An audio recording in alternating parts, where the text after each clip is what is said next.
Oi, eu sou a Ana Carolina e hoje você vai entender Era Vargas. Duvida?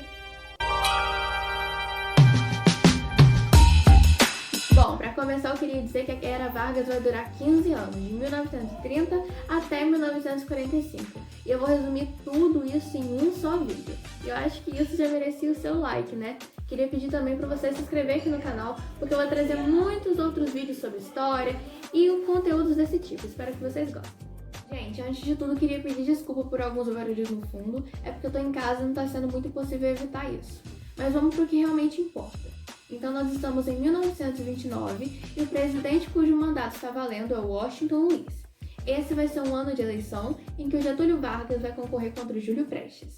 Só que vale lembrar que nessa época era muito presente a política do voto por cabresto, em que o coronel, usava o seu poder para fazer com que as pessoas ao seu redor da sua região votassem no candidato que ele sugerisse.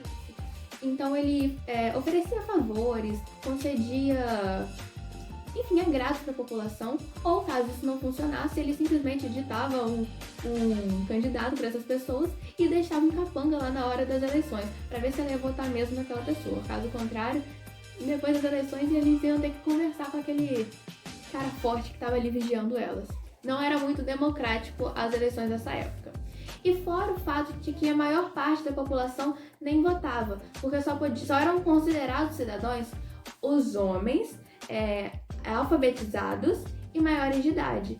Sendo que a maior parte da população não era alfabetizada. Nós temos um percentual muito pequeno da população que vai ser votante, que vai votar. Mas vamos lá. Então temos Júlio Prestes concorrendo contra Getúlio Vargas. Quem que vocês acham que vai ganhar? Exatamente, Júlio Prestes. Getúlio Vargas ele não vai assumir o poder de uma forma democrática, não.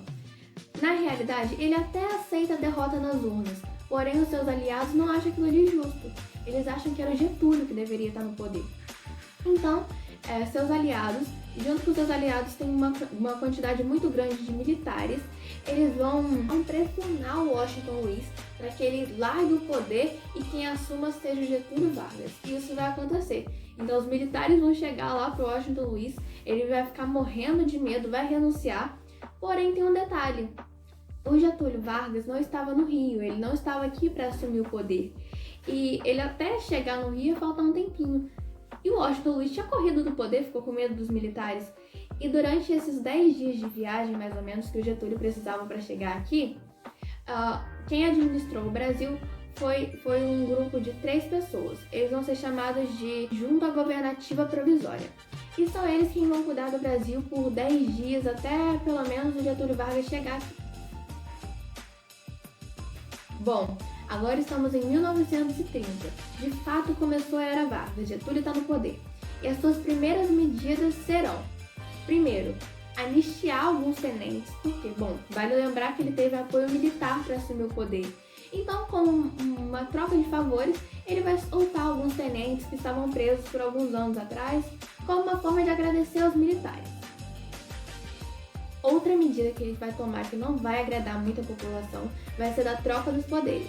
Então ele vai tirar os presidentes da província e vai colocar um pessoal que ele se agrada mais.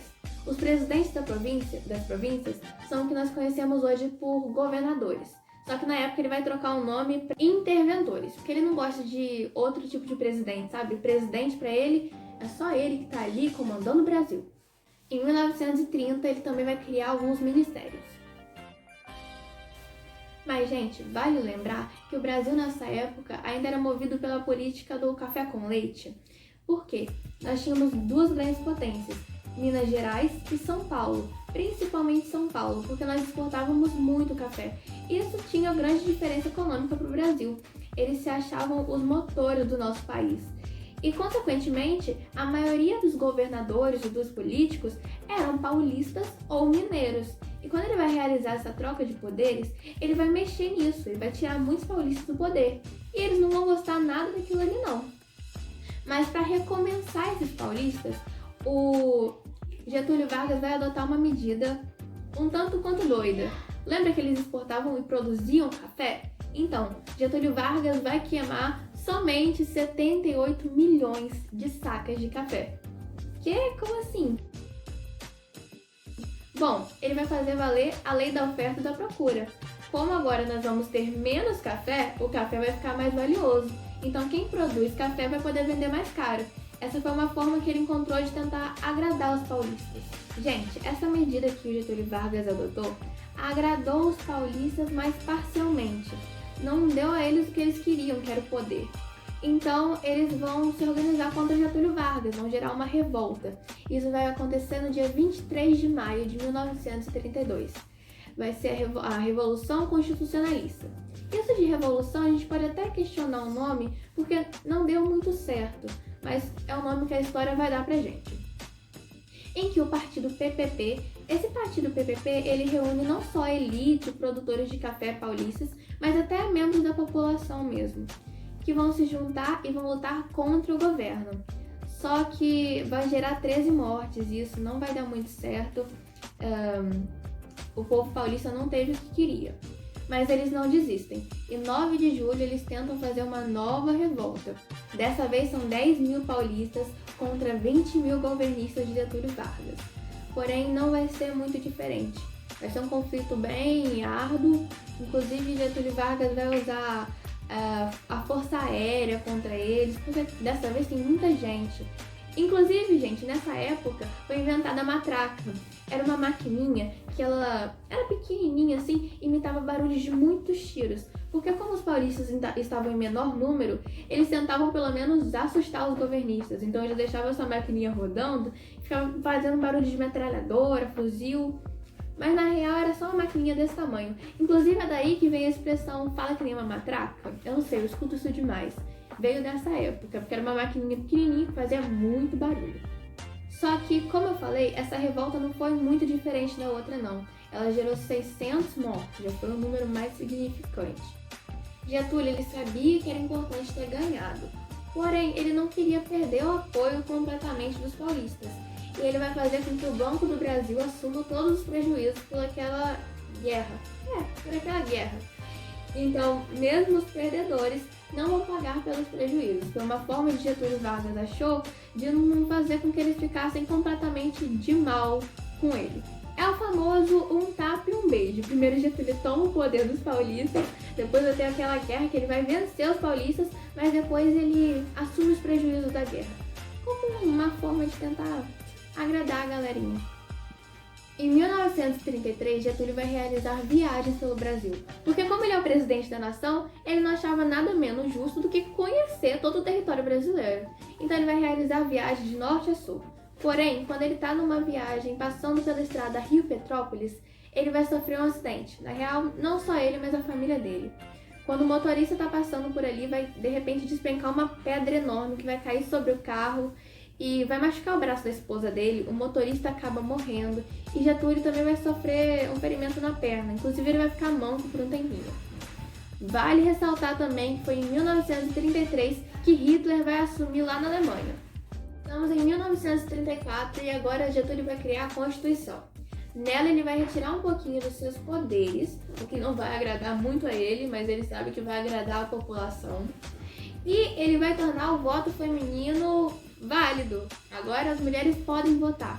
Ele também vai tornar o voto secreto, porque antigamente, lembra que funcionava o voto por cabresto?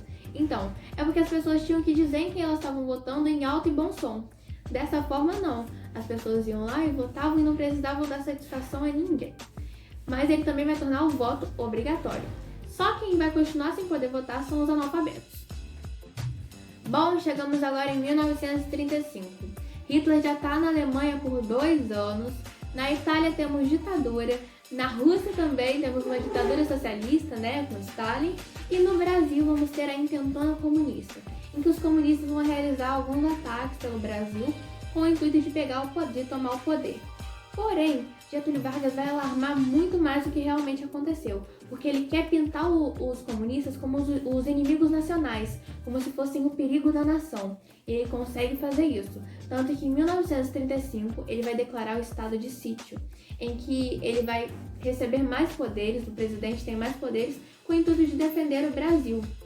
Como ele pintou os comunistas como algo que estava um risco para o Brasil, né? Ele vai se pintar agora como um herói, a pessoa que pode defender a nação.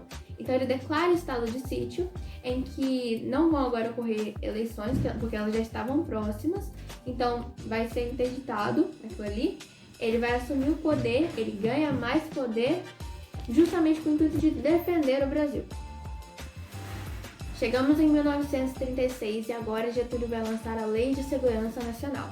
Durante esse período, ele vai realizar julgamentos a suspeitas de serem comunistas.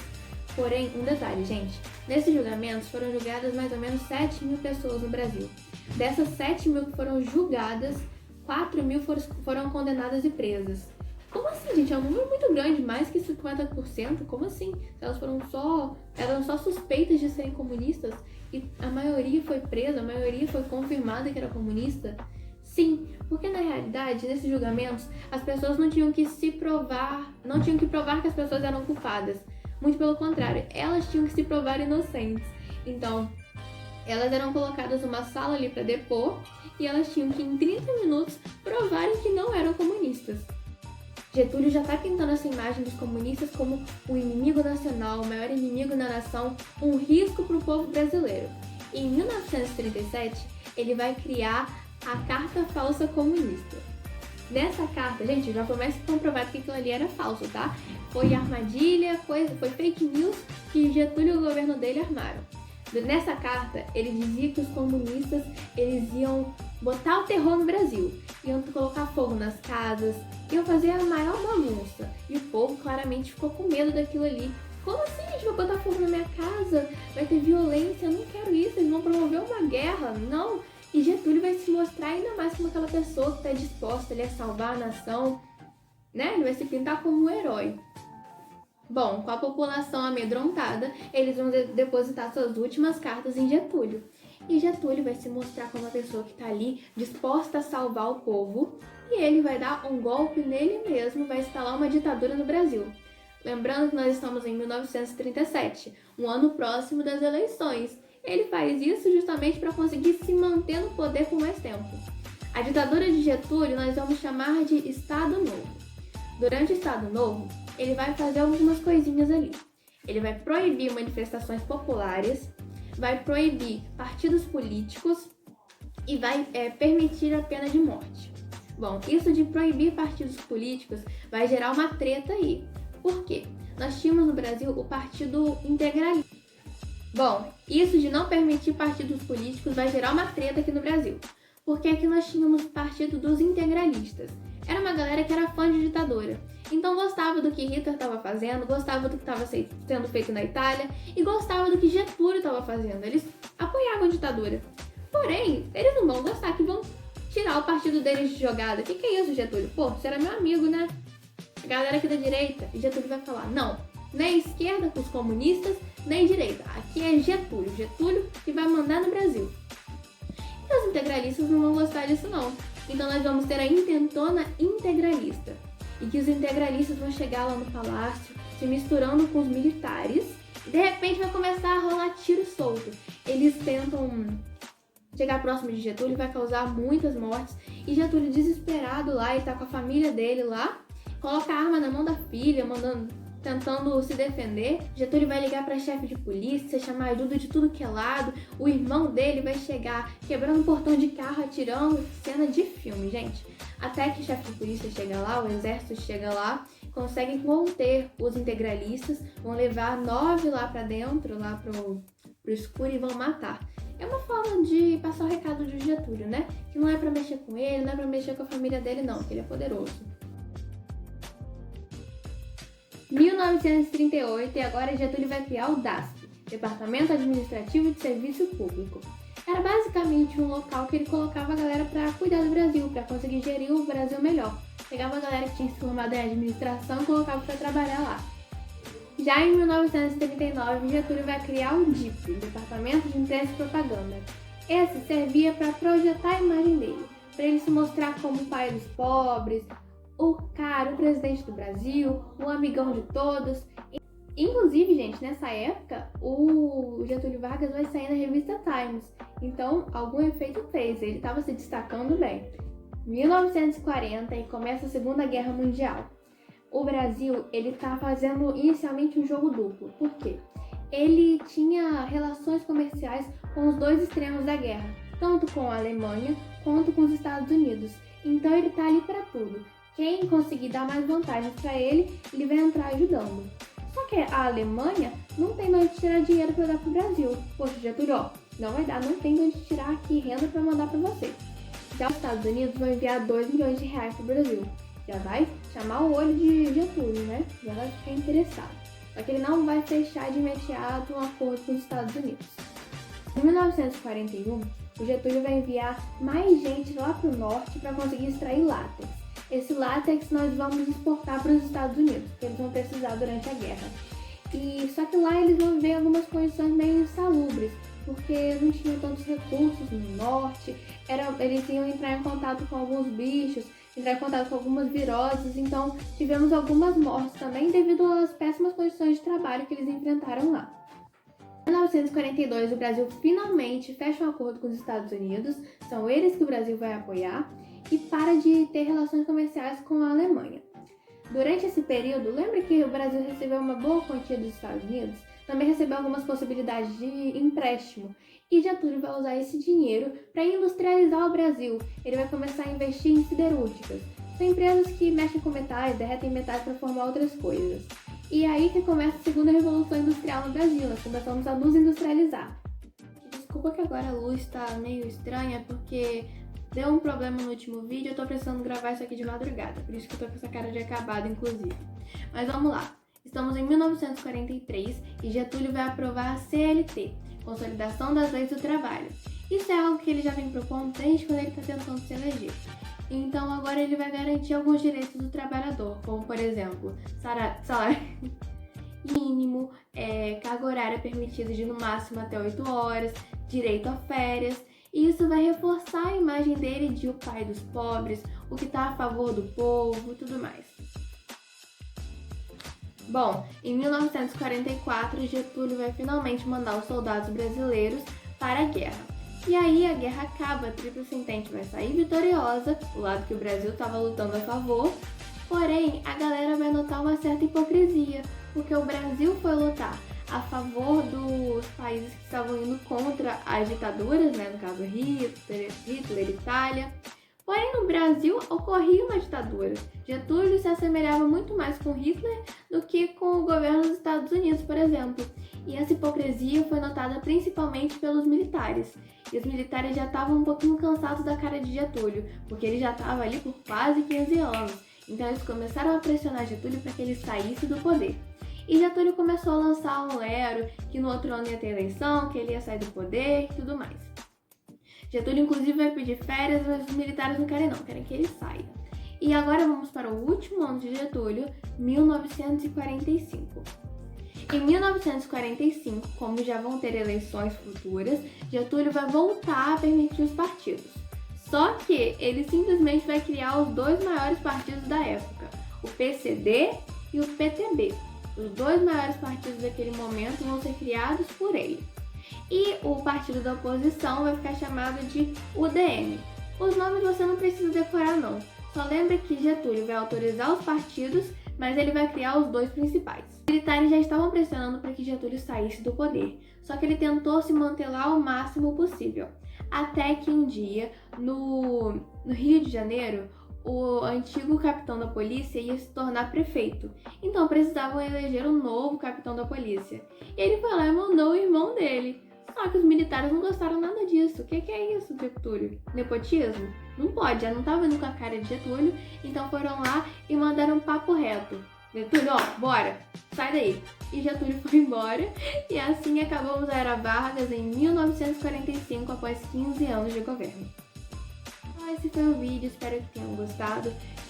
Espero que tenha dado para aprender alguma coisinha ou para pelo menos se divertir por aqui. Queria pedir para vocês deixarem aqui nos comentários se vocês têm alguma sugestão para o próximo tema, de repente algum assunto que vocês querem ver ou rever, ou não sei, algo divertido fora de matéria assim, que vocês gostariam de ver aqui no canal. Deixem aqui nos comentários que eu amo conversar com vocês. Ou talvez uma sugestão de como melhorar nossos vídeos.